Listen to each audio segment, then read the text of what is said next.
মই নৰহৰি দাস, লাচিত নগৰত থাকোঁ, বাইলেন নাম্বাৰ 9, হাউচ নাম্বাৰ 3। মোৰ আজি প্ৰায় 15-20 বছৰৰ পৰাই ভৰিৰ বিষ হৈ আছিলে। ৰিমেটিকৰ টেবলেট খাওঁ, ইউৰিক এচিড খাওঁ, এই খাওঁ, নিজে কিছু বহুত ডক্তৰকো দেখুৱাইছিলোঁ। মাদ্ৰাজৰ ফালেও গৈছিলোঁ, এপলৰ ফালেও গৈছিলোঁ, বেংগলোৰতো দেখুৱাই কিবাকিবি দিয়ে আৰু পেইন কিলাৰ দিয়ে খাওঁ, বহুত খালোঁ। আজি 15-20 বছৰমান তেনেকৈয়ে থাকিলোঁ। থাকি লাষ্টত আৰু মই দেখুৱালোঁ, মোৰ ছোৱালী বিদুস্মিতা দাস, ডক্টৰ বিদুস্মিতা দাস। তাই কিবা যোগাযোগ কৰি পেলাই ডক্টৰ অনিশ আগৰৱালাক লগত পালে। তেখেতে বহে, হেল্থ কেয়াৰত বহে। তেখেতৰ তালৈকে গ'লোঁ।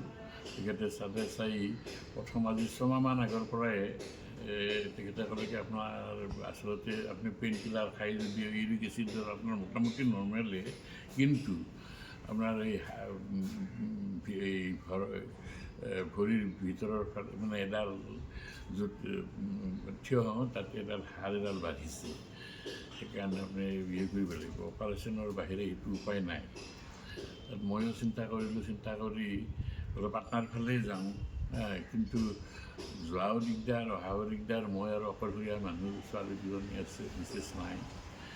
তাৰপিছত কি কৰোঁ কি নকৰোঁকৈ তেওঁ ক'লোঁ কি বোলে তেতিয়া গৰম দিন আছিলে। ক'লোঁ কি যে মই কৰোঁ, ঠাণ্ডা দিনত কৰিম। তাৰপিছত তেনেকৈ মাজে মাজে হয়। তেখেতে কৈছিলে আপোনাৰ মাজে মাজে হ'ব আৰু ঔষধ খাব, এইকেইটা ঔষধ খাই তাৰপিছত খালোঁ। খাই ঠাণ্ডাৰ দিনত আজি আপোনাৰ 10-15 দিনমান হ'ল তেখেতৰ পৰামৰ্শমতে অপাৰেশ্যন কৰিলোঁ। তাৰপিছত অপাৰেশ্যন কৰি নেম কেয়াৰতে কৰিলোঁ। কৰি পেলাই তেখেতে চালে, তেখেতকো বৰ ভাল লাগিল। ডক্টৰজন একেবাৰে যেতিয়া ফোন ধৰোঁ তেতিয়া মানে মোৰ ছোৱালী আকৌ শিৱসাগৰত ইউনিভাৰ্চিটিৰ প্ৰফেচাৰ, তাইয়ে যোগাযোগ কৰি থাকি পেলাই আৰু লাইক পৰামৰ্শ দিয়ে, মোৰ লগত যোগাযোগ কৰাই দিয়ে। তেনেকৈ মই তেখেতক খুব ভাল পালোঁ, মানে মাই ডিয়াৰ ডক্টৰ বুলি ক'ব পাৰি।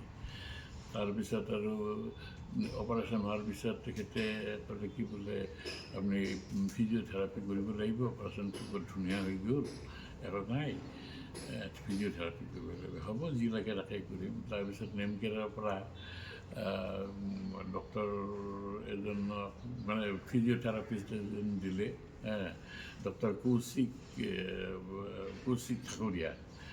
তাৰপিছত তেখেতে দিলে। তেখেতে বোলে মইতো আৰু আহিব নোৱাৰিম, ঘৰতে যাব লাগিব। বোলে নাই, ঘৰতে বাৰু 20 দিনৰ এনেকৈ আছে, এইটো আছে, তেনেকৈ কৰি দিম।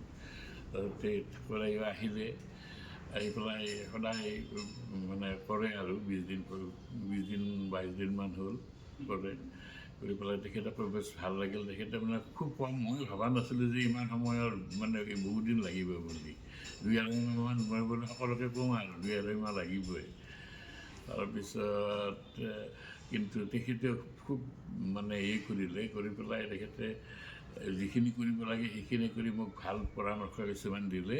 দি পেলাই মই আজি 1 মাহ 3 দিনত 4 দিনতে উঠিব পৰা হৈ গ'লোঁ, চিৰিত উঠিব পৰা হৈ গ'লোঁ। সেইকাৰণে তেখেতকো মোৰ বৰ ভাল লাগিল, ডক্টৰ কৌশিকক।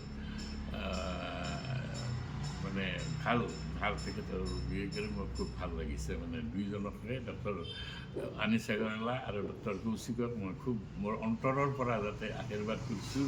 মই বুঢ়া মানুহ, মোৰ এতিয়া 78 ইয়াৰ, মই আশীৰ্বাদ কৰিছোঁ মোতকৈ আৰু তেখেতে বহুত দিন বাচি থাকক। ধন্যবাদ।